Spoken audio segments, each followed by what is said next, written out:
Hey everybody, thank you so much for joining me for this video that I was planning to do last year, but I couldn't figure out a way to do it given that a lot of what I write in my journal and planner, it can be so personal. So to share it, like I wasn't sure how to do a video like this, but I wanted to do a video like this because I enjoy watching other people's planner and journal videos. So what I figured I would do is now that we're a little bit into 2025, I would use that planner. The journal's ongoing, but I would use that planner to kind of show you what I did in 2024 with that planner. So yeah, I'm an analog gal, and this I've always loved using planners and journals, and I was wanting to make a video like this at the very least for myself and my kind of own documentation, like once a year. So I'm a little late, but I guess better late than never. So before we start, I just want to clarify that this is strictly talking about planner stuff and like journaling. I have other notebooks for like note taking, depending on the subject matter, and I use any number of notebooks for that. I've had several people gift me different notebooks, spiral bound, just like lined, regular lined notebooks. Um, I like composition books. I like disc bound notebooks. So I have several of those. But when it comes to actual planner and journal, like these are the two that I have because I like to keep those things consolidated. So let's start with the planner. So we're not going to look too much into this because this is actually my 2024 planner. It's a Hobonichi A6 original. And yeah, I just threw some stickers on it and put this clear protective cover over it that I just bought online somewhere, and it isn't even Hobonichi. I think it's maybe Midori, but it fits the A6. So this is what I used for 2024, and like I said, there's a lot of personal stuff because ultimately this became like a daily diary of sorts.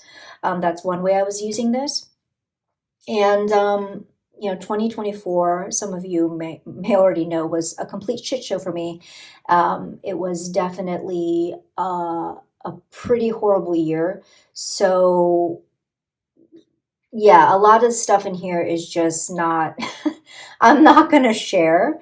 But we will, this is what my 2024 planner looked like. And this was my first time using a Hobonichi A6 original. I had moved from a Weeks, which I felt like didn't give me enough room to do all the things that I wanted to do. And again, to prevent my having to add yet another planner or journal into the mix, I decided to try something a little larger. And so this is what I transferred to. And I found that overall, I really liked the daily setup of it. And so for 2025, I am using another A6 original. Okay, so here it is.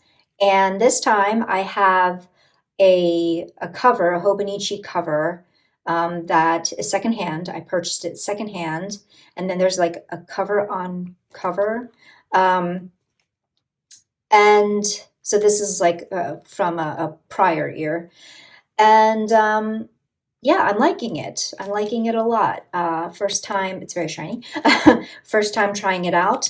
I I don't really love these string bookmark things. I'm just bad at using them, and so I've basically cut out some blotting paper and put some nice washi on the top to serve as like a dual purpose, like blotter slash bookmark.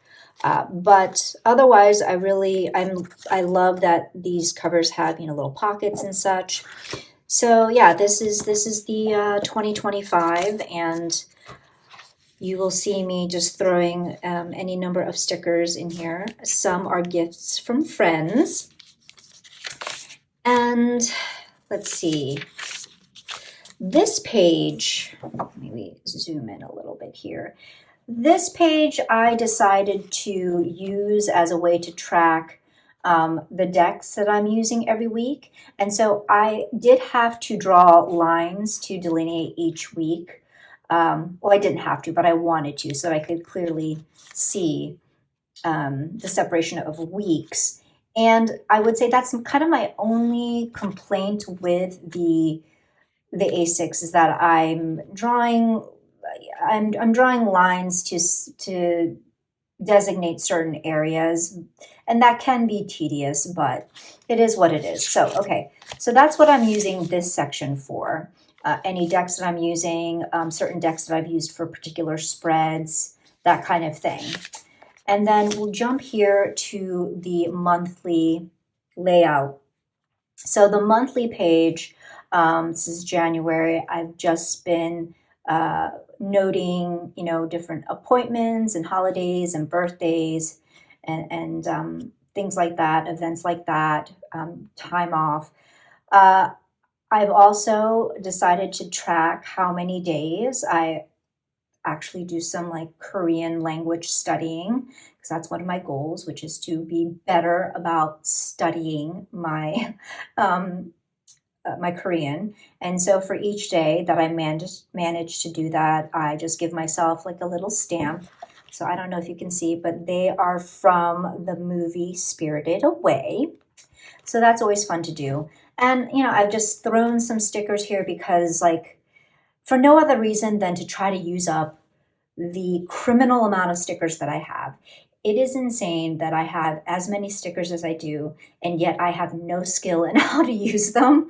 And then I just keep buying more. And I'm not buying any more. I'm gonna try not to buy any more, and seriously try to find any reason, any excuse to just throw some stickers down. So doing that for the monthly, and then we'll jump here to the beginning of a month. And so these pages are daily pages. And this blank section here, I've decided to note with my card of the month. So here's a picture that I used with my Canon Ivy printer. So card of the month for January was the Hanged Man. And so this is kind of typical of what you'll see for my daily page. So I've drawn lines to kind of give me two sections here, which, yeah, again, tedious, but I do like that delineation. So on the top, what I'll do is, like, on this side, I will put down different to-dos, and then on the other side, I will usually list different appointments and work meetings. And then below, what I'll do is I will note with one color pen my daily draw. And if I want to, like, write on it, I will, and I'll be sure to use that same color pen, especially if I come back retroactively to write. That way I know that the writing is in reference to the card that I drew. And then with a different color pen, I will just write whatever happened that day, anything to note. I might take a picture of something and slap that on here, or a sticker. I mean, and there are days where I won't have written anything, and then and it's a blank page, and I'm actually fine with blank pages. But again, another excuse to just use up my sticker, so I'll just like slap a sticker on there. So that's usually how my dailies have gone. And so no matter how mundane, I try to write something down, but some days it just doesn't happen, and that's okay. This is just another example of what I would do on a daily page. So once again, on the left, I have to-dos, and then on the right, you'll see like an appointment that I have here for our gecko lizard Picasso. We had to take him to the vet. Anyway, And then nothing here because I was traveling this day, and actually no card pulls on either of these days. And then just, a little write-up of what happened on those days. In the back with these blank pages, I have tabbed them to note different purchases. So for instance, this section, deck purchases. And I'm hoping not to fill this up too much because I'm really wanting it to be a slow by ear, a mindful year, and especially with decks, I want to use what I have. There are a couple that I think are going to be on Kickstarter that I am considering, but just in general, I want to really slow my roll with deck purchases. And then on the next page, I have doll stuff, like doll purchases, books I've read, film and TV I've watched, and that's really it. This section I've dedicated to the K-dramas that I will be watching over the year, just for funsies. I am a huge fan of K-dramas. I think they're great entertainment, and then on top of that, they really help me retain Korean vocabulary. I have a lot of trouble with retention. Flashcards can only help so much, but what really helps is when I can hear those words being used in a scene, in actual like dialogue that feels more memorable, and that just sticks better. So I have this as a tracker for that. And then that is really it. More stickers and tabs to use. And then this is just a little grid notebook insert for any random notes that I might want to make that, and just in the event that I run out of room back here, I can put them in here. And a lot of times, actually, I devote this to YouTube ideas that come to mind that I want to jot down really quickly. Okay, now on to my journal. This is just like a catch-all dump of anything and everything. That has been what has worked best for me. So a lot of it is like tarot readings or deck readings that I give myself. If I want to just write out something, free write something, as you would in like a Dear Diary type of journal, I can do that here. Some pages might be more fitting for like a junk journal, or others might be more fitting for like a commonplace. So it's just really anything and everything. I try to treat this as something that is not super organized or super precious, because even though it is actually very precious, especially when you're looking back on all of the memories and things that you wrote in, but at the time of writing it, in the past, I have gotten so like in my own head about things having to be aesthetic and beautiful and really meaningful to write, that it just became an obstacle in my keeping up with a journal practice. So when I threw all those ideas away and decided, you know what, just throw in whatever, rip out pages if you want, glue in whatever, it became a journal that really worked for me. So I am back to using a Leuchtturm 1917. This is one that has a thicker GSM, which I'm finding that I like a lot, especially for fountain pen writing, so that it's not ghosting through to the other side. Previous to this, I had tried a Dingbats for the first time, and I didn't love the tactile sensation of it. What I really like about these Leuchtturms is because, as you can see, my journals get fat with all the things that I'm gluing in there and putting in there. I love that this is like a hardbound cover, but it molds to accommodate the fatness of my journal. And it's just like, it's a great tactile sensation, and it just holds up really well. So back to the Leuchtturm, and I think this is probably the journal that I will stick with from here on out. So here are just some random stickers, some I've bought, some that I have been little gifties from friends. And yeah, I don't use a table of contents or like an index because once again, I am not afraid to rip pages out. So at any point in this journal, you will see like a progression of numbers that don't make any sense because I have ripped pages out. And so this does not really serve any purpose for me. And I begin journals just, I don't begin them at the beginning of a year or at a certain time marker. It's just whenever I have finished one journal, I'll hop right into the other. So as you can see, the very first is a spread, October 8th, 2023. And I did the next phase spread by Emerald Lotus Divination. They're on Instagram. And so sometimes you'll see me write things out, and other times I will just like write down the spread prompts and the cards that I got and just leave it as that. And as you can see here, I didn't decorate or anything like that. Okay, so this right here is my goals for 2024, but I'll actually go ahead and I'll talk about kind of my intention setting later on in the journal. This was, I decided to, for 2024, I decided that I was going to, instead of doing a yearly spread, I wanted to do just like a card of the year. And so I decided to use the deck, She of Insight Oracle by Renee from Meadowlark Mystic on YouTube.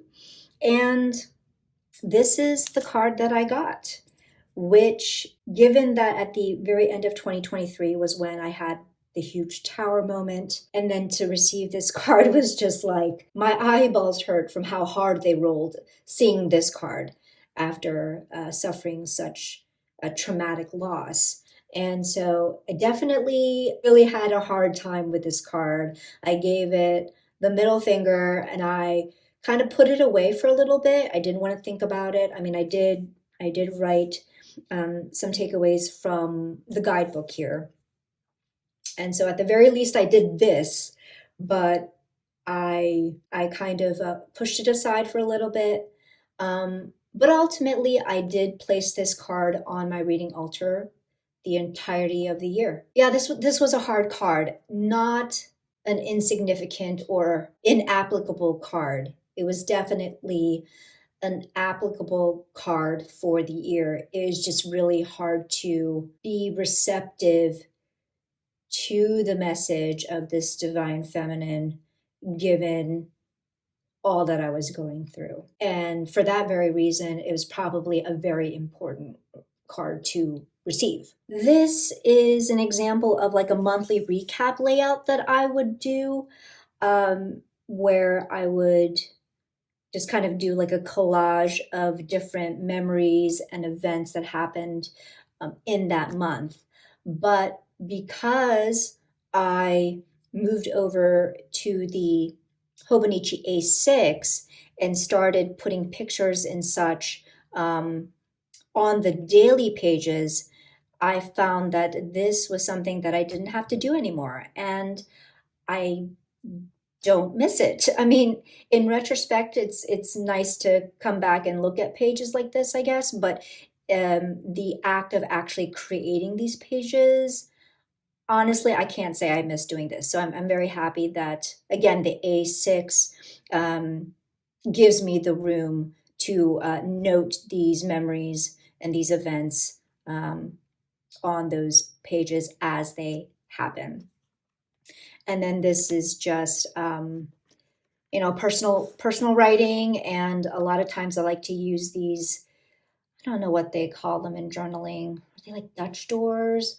I don't know. And that way it kind of gives that added sense of privacy. This was inspired by Allison over at Tech Coven. She did a video where she was just swatching her washi, and it just seemed so enjoyable just watching her do it. And I just thought, well, why don't I do it as well? Because I have a crap ton of washi and it just seems like a lot of fun. So as of March 2024, this is my washi collection, and it goes over onto this side right here. And then if that weren't enough, I decided to buy more washi in April.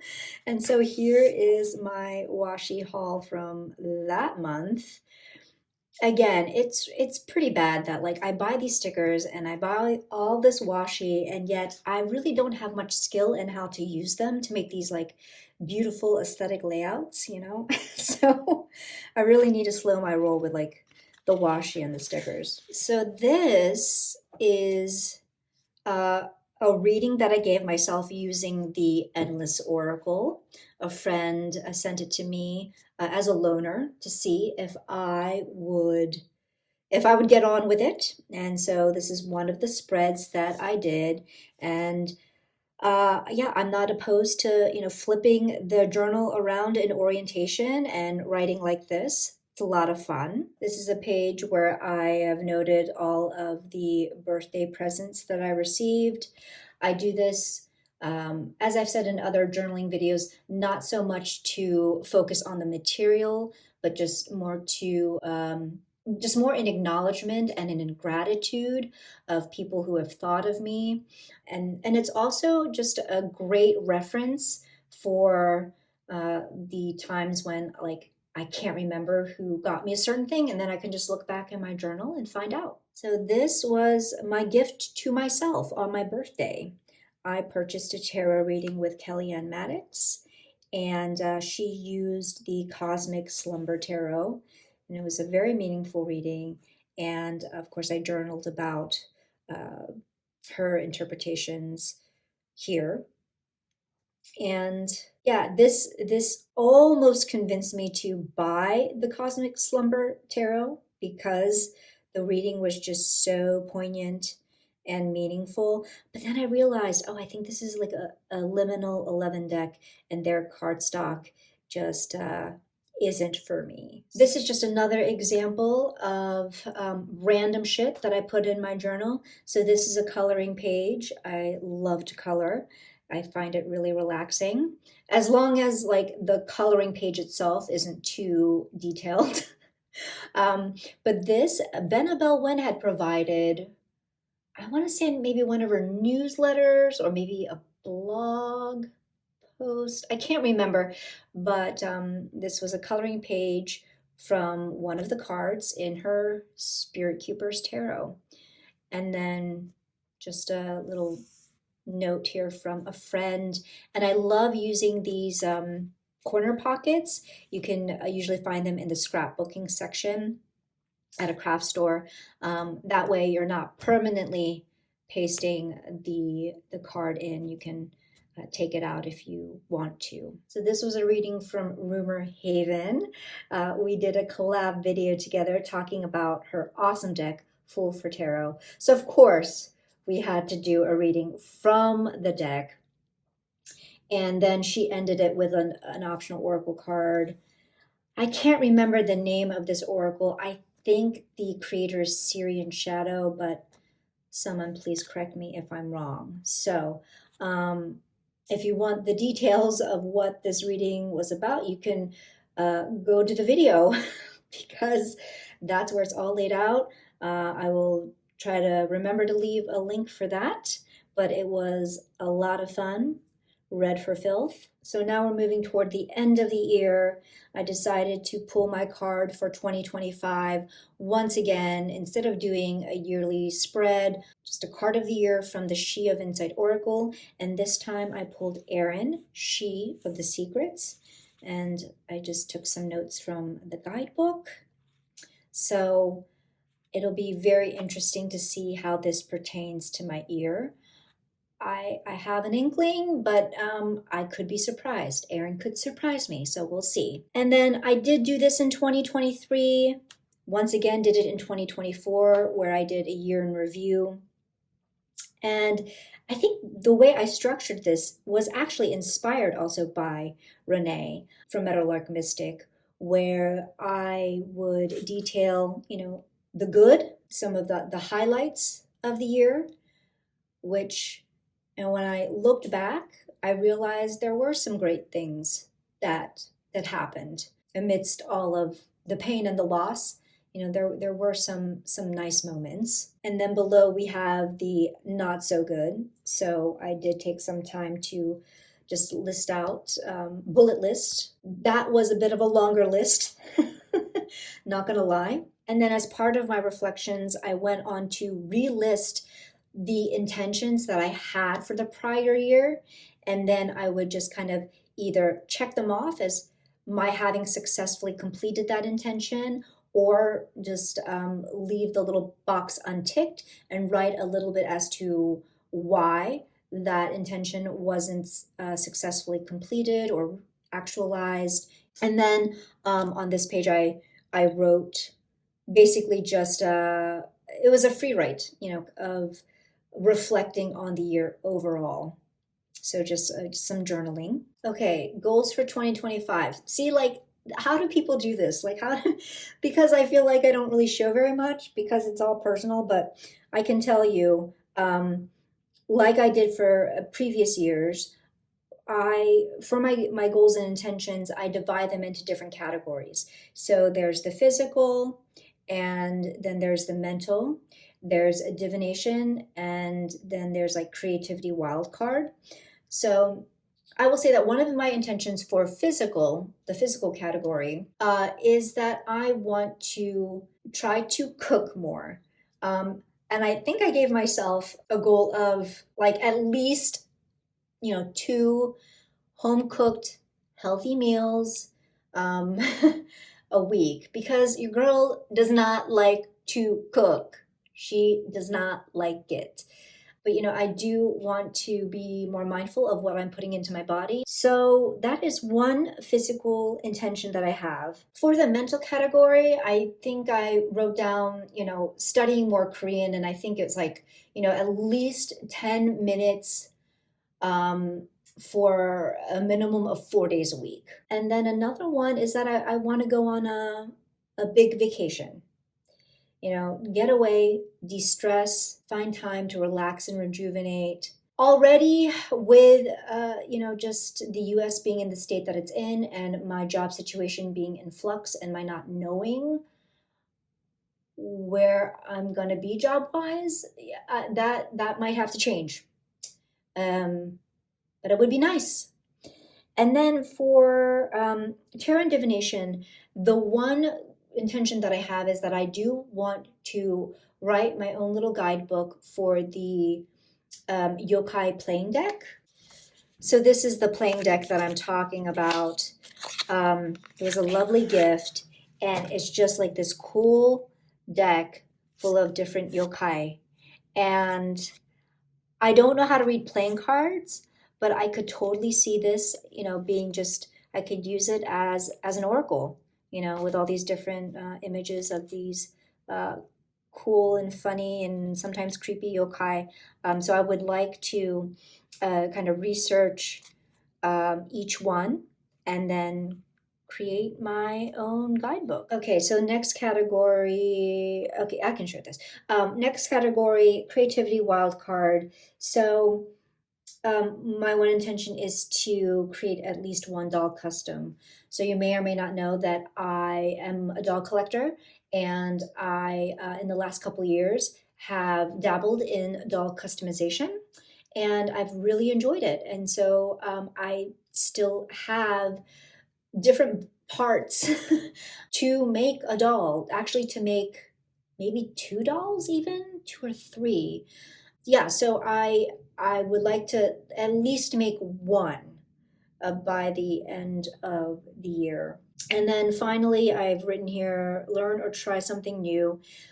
That is vague as fuck. And we'll see if maybe I'm stretching myself too thin. I feel like now, looking at this now, I might be like stretching myself too thin with learning or trying something new. Yeah, we'll have to see on that one. But these are intentions that I do plan to revisit, quarter mark or like, halfway mark of the year. And I don't have any qualms about readjusting or nixing an idea an intention if it's no longer practical. Okay, so now we have Tarot Advent that I went ahead and did. This was created by Kelly Bear, and I used the Ciccoli deck, the Nicoletta Ciccoli Tarot, and once again, can't show very much because it kind of got pretty, it got personal, especially given that a lot of it was like free write. I did even a little bit of like poetry. I haven't written poetry in like freaking ages. And so it was a little bit surprising how personal and how vulnerable this little exercise was, but a lot of fun as well, getting to know the deck. And of course, as with birthdays, I also note the Christmas gifties and like little notes that I get. And then let's end here with some work that I did over the Lunar New Year. So one day I gave myself a reading from the Morning Calm Oracle, and then the next day I did some manifestation work. And that's everything, folks. If you stayed with me for this long, I appreciate you. It was definitely fun for me to kind of go through and to, again, at the very least for myself, document how I've been using my planner and my journal, how things have maybe evolved from previous years, which, you know, it's been like, I feel like I found my groove over the last few years. And so setup itself hasn't changed all too much with the journaling. And then with the planner, like I said, the A6 has been really working for me, and I think it will continue to serve me this year. Hope you're all doing well, and I will catch you in the next video.